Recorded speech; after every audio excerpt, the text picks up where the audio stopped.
Það hægt að skipta sjúklingahópnum okkar kannski upp í 3 meginhópa. Það er að segja þeir sem eru að koma hér í fyrsta skipti í meðferð og eru áfengissjúkir og með þennan vímuefnavanda en eru ekki með aðra stórkostlega veikleika. Batahorfur þeirra eru, getum við sagt, að rúmlega helmingur mun ekki nota áfengi næstu 2 árin. Nú 700 af sjúklingunum hafa verið hér í 1 skipti áður eða örfáskipti og batahorfur þeirra eru líka mjög góðar. Þær eru þó ekki eins miklar og hinna. Og síðan erum við með þennan 3. hóp sem fólk sem hefur verið oft áður og er búið að reyna oft. Við höfum sérstaka meðferð fyrir það og hún dugar stundum. Og það sem við byrjum á að gera er að reyna að átta okkur á því hvernig stendur og við höfum ekki náð bata ennþá. Sko ef ég segi hérna vil ég hætta, sjáðu þið, þá sko segið þið auðvitað vil ég hætta annars væri ég ekki hér. Það er auðvitað alveg ljóst.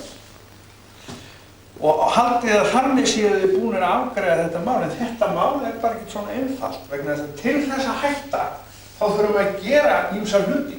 Eins og til dæmis þetta og svo framvegis. Nú skulum við bara átta okkur, erum við tilbúinir að gera það sem þarf til að við getum hætt? Ætlum við til dæmis að stunda agafundi og skiljum við til hvers? Já.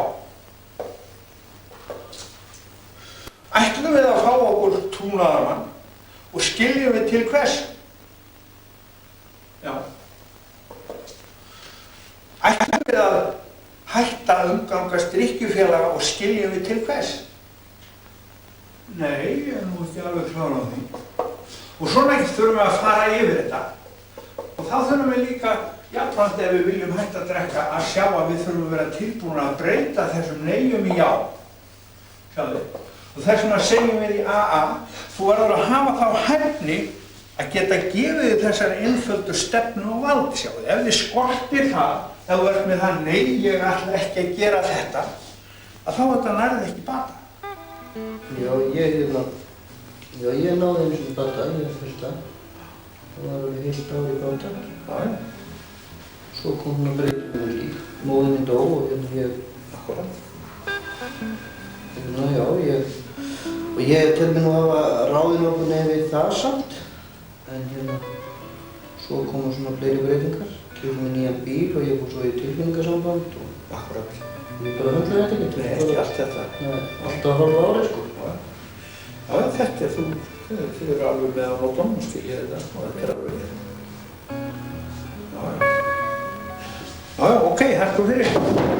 Nú það er líka alkohólisminn, hann er krónískur sjúkdómur og það þýðir náttúrulega ákveðið að hann sé krónískur.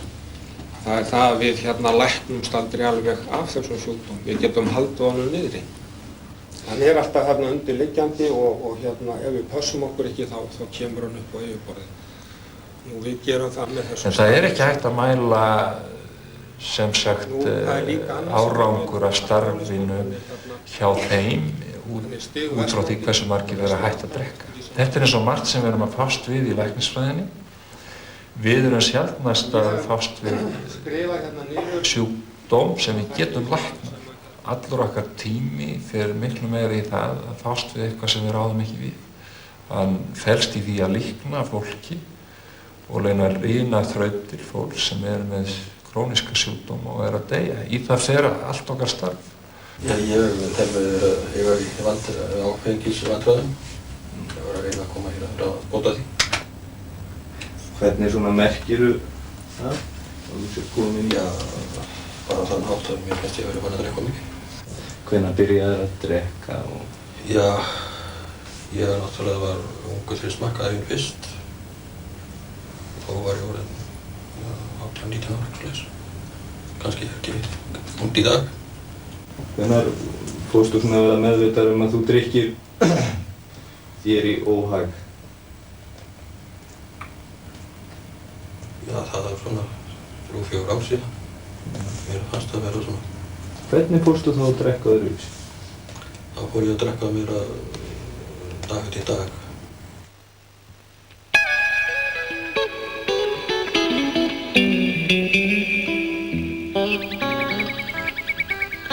Í þessu tilfelli fer ég beint inn á Staðarfell.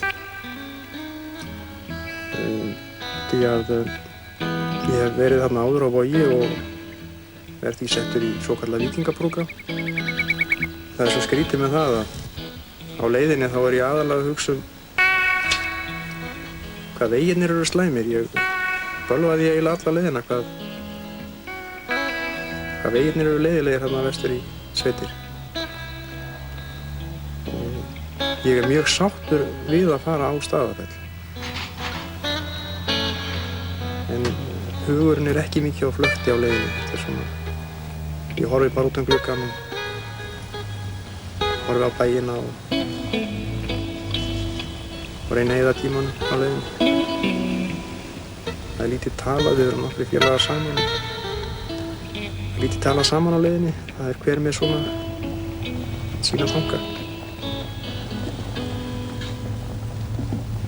Komið sæl. Nú ætla ég að tala við ykkur sjálfsvirðingu. Og margir sem koma innan til meðferðar að þetta orð er svona, nýtt fyrir þeim. Orðið sjálfsvirðing og ég bara veit það með sjálfa mig þegar ég kom inn í meðferð á sínu tíma og þá var þetta orð alveg svona nýtt fyrir mér. Og sjálfsvirðingin segir okkur hvernig okkur líður sem manneskjum á hverjum tíma og manneskja sem hefur góða sjálfsvirðingu og henni getur liðið illa.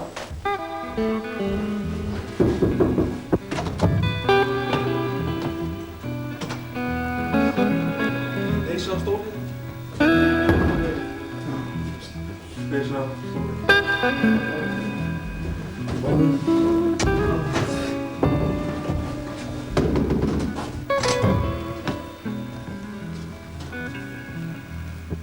Þetta er allir fyrir þetta.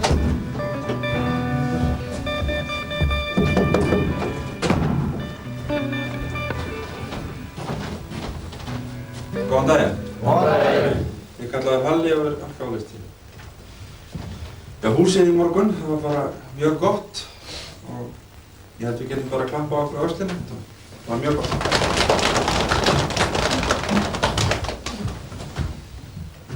Já, ég átti bara góðan dag. Í gær, mjög góðan. Og síðan hefur frá 20 aldri leiðin bara legið niður á við, alltaf hraðar og hraðar. Og á þessari leiðminni hef ég farið út í önnur efni, alls kyns óþverra, töflur, kannabisefni. Og þessar töflur, ef ég komst í það, þá vissi ég stundum ekkert hvað ég var að láta ofan í mig. Hefði þess vegna geta verið búinn að ganga fyrir stappan, ganga frá mig bara. Ég er búinn að lenda í því að fá delirium tremens og ég er búinn að fá krampa og það hefur þurft að dæla upp úr mér og þannig að það hefur stundum munað litlu að ég færi bara.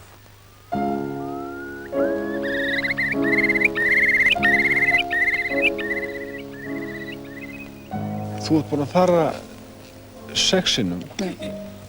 Af hverju heldur alltaf áfram að koma? Af því ég fekk alltaf svona vissa von í hvert skipti sem ég fór inn að þetta væri hægt. Ég fór bara sjálfsagt ekki eftir því sem ég var sagt. Og ég fór alltaf í stöður meiri vanlíðan, eftir því sem að ég fór, ef ég féll og byrjaði aftur. Og ég vissi að það var vonið þarna. Ég hefði séð fólk koma þarna og segja okkur frá þeirra reynslu að þetta fólk var búið að vera edrú og ég vissi að þetta var hægt. Ég fekk alltaf nýja von þegar ég kom þarna inn. Og það er ég gerði þetta bara ekki rétt. Og þegar ég kom þarna síðast, fór í eftirmeðferð, þá var ég nærri dauðan lífi. Og síðan er hvað? Já, það eru reyndar 2 ár síðan ég kom inn á Staðarfell og mér bara ekki svo gæfa að vera edrú allan þann tíma en ég fór aftur inn á Vog 6 mánuðum seinna og fór þar í gegnum 10 daga og þegar ég kem út að þá ég notfærði að ég nýtti mér Staðarfellsdvölina alveg til hins ítrasta. Og og ég er búin að lifa eftir því prógrami sem að mér var sett fyrir hér og ég sjálf. Og ég er búin að ná núna 1,5 ári og gengi mjög vel. Hvers vegna viltu endilega vera edrú? Af því ég mig langar til að lifa.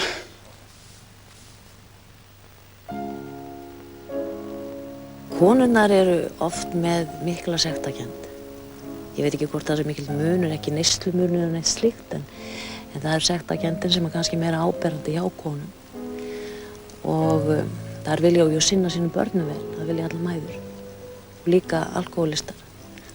Og þar vilja náttúrulega ekki vera lauslátar, ég held að það sé ekki svona, ég allavega fæstum konum eðlislegt að vera lauslátar eða lendi í svona ævintýrum sem að það mjóna kannski ekki eftir og slíkt og þetta er skömm. Það er mikið skömm sem að konur sitja upp með. Skömm og sektarkennd. Og mér hefur fundist það einna helst vera í sambandi við börnin.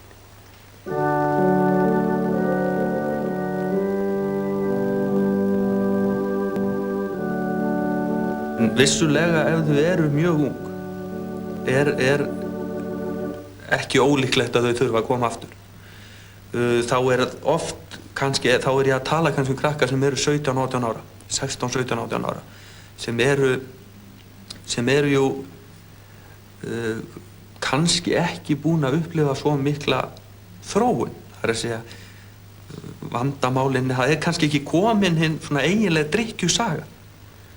Og það er ofta að þessi krakkar þurfa að koma aftur, svona að skoða málinn aftur. Ég byrjaði ansi ungur, sko. Ég ekki byrja svona 12-13 ára, sko, að laumast þetta, sko. Komst í ráfandi töflur og byrjaði þar, sko. Þetta var hver einasta húsmóðir á Íslandi átti Valium, sko. Þetta er svo sannarlega fjölskyldusjúkdómur að það sem alkohólismi þróast, það fer ákveðið munstur í gang.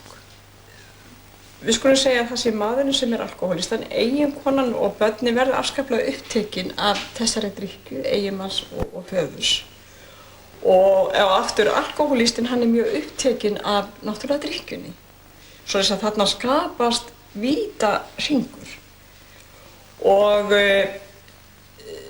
allt fjölskyldumunstur einkennist af þessu, af drykkjunni. Fólk hættir að geta að tala eðlilega saman. Á alkohóliskum heimilum, það er sko af og frá að það sé umræða sé eðlileg. Það er ekki til í því. Það er jú talað um að ég eftir að borga reikninga, það fyrir að kaupa föt á börnin og það fyrir að gera þetta, það fyrir að gera hitt. En allt sem varðar tilfinningar, það er ekki fyrir hendi.